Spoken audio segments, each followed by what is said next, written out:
Peace, world. I'm back. So I'm gonna get straight into it. I want to speak about kings and queens. Again, none of my videos are to harm or inflict pain or to get under anybody's skin. However, it's to bring awareness, higher education, and better learning, so we could put the correct terminologies in the correct spaces that they belong in. So what I want to do is today I want to speak about kings and queens, and I'm thankful for everybody, men and women, that look at themselves as a king if you're a man, or a woman if you're a queen.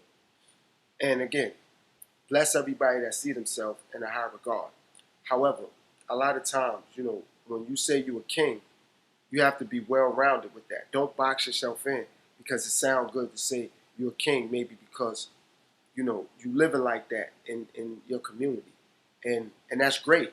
However, you want to be well-rounded. When I say well-rounded, you want that to be full circle. You want to be acknowledged as a king in every walk of life, and that's not going to be easy. It takes time to earn the status of being a true king. Because you have to build the empire, and a lot of times we may be see it as if we built the empire because we acknowledge as the king in our household or amongst our family members. However, if you work for somebody, it's time for you to get out there and become your own businessman and become your own entrepreneur, so you can be acknowledged as a king in the corporate world as well. Excuse me.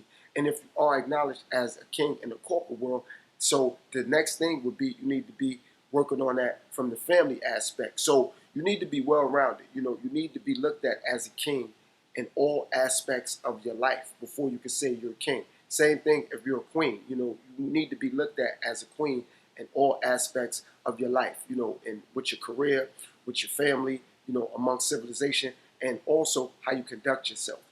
So don't look at yourself as a king or as a queen and you're not conducting yourself as such. You might just be thinking that you're a king because you got X amount of money in your account, or you got X amount of wealth, or you got X amount of cars, you got X amount of jewelry, you got X amount of cars. And that's a part of it. I'm not saying you're not, but that's one aspect of it. You know what I mean? So if we're doing percentages, that may be, you may have 25% of being a king down pat. You may have 25% of being a queen down pat. And that's good that you're on your way, but that doesn't certify you as a queen or a king.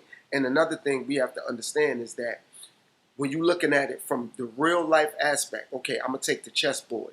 If we using the chessboard and we saying we kings and queens, it's no way that you're a queen and you're above a king.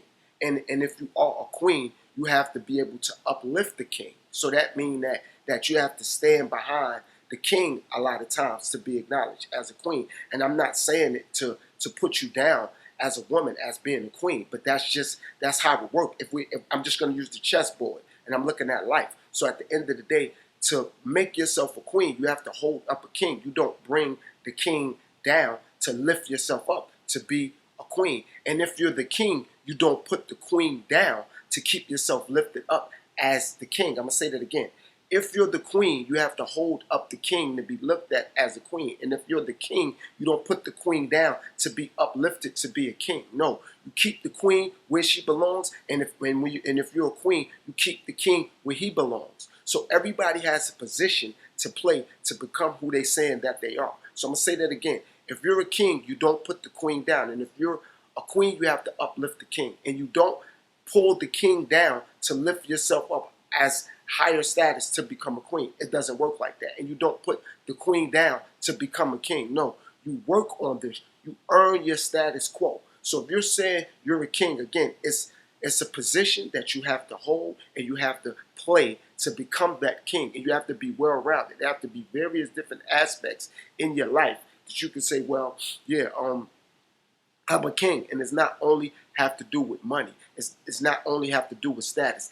That is a part of it. That may be 50% of it. But now you have to look for that to, even when you're being a father, even when you're being a man, even when you're holding up a household. And if you're that queen, you have to allow him to be the king that he know he can be to uplift you so you could be the queen that you know that you are. However, you can't be a king if the queen is not holding you up to where you belong as a king. And you can't be a queen if the king is not allowing you to be where you know you should be as a queen. It's not that you let your ego or you let your pride get in the way and saying, well, you're not a queen because you don't clean up. You're not a queen because you don't cook. Or you're not a king because you don't want to be the man that I need you to be. Or I see you should be. Or you're not being the father.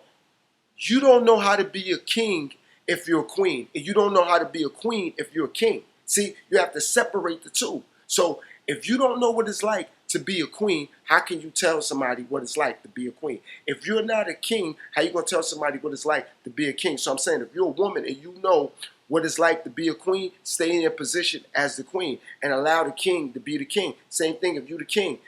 Allow her to be the queen. However, if she's not being the queen that you know she need to be as a queen, show her the correct steps to becoming the queen that you know she's capable of being. Vice versa. Allow him to be the king that he is. And if you know the steps he need to take, allow him to be that king and help him along his journey. But don't always correct him along his journey. Don't always correct her on her journey. Now, again, a lot of times when we're doing this, we may clash because ego and pride gets in the way. And trust me, like I always say, I'm going to make a lot more parts to everything that I'm doing. And again, my videos are not made to inflict harm or pain on anybody. It's to bring better education, higher awareness, and to hold us accountable amongst ourselves as one individual person, not as a group or not collectively. We have to work on us first and foremost. Then, once we get ourselves in a better place, in a better space, mental-wise, then we can try to work on others and reach out to others at the end of the day. But you have to work on you. So again, none of my videos are made to inflict harm or pain on anybody. Peace, world.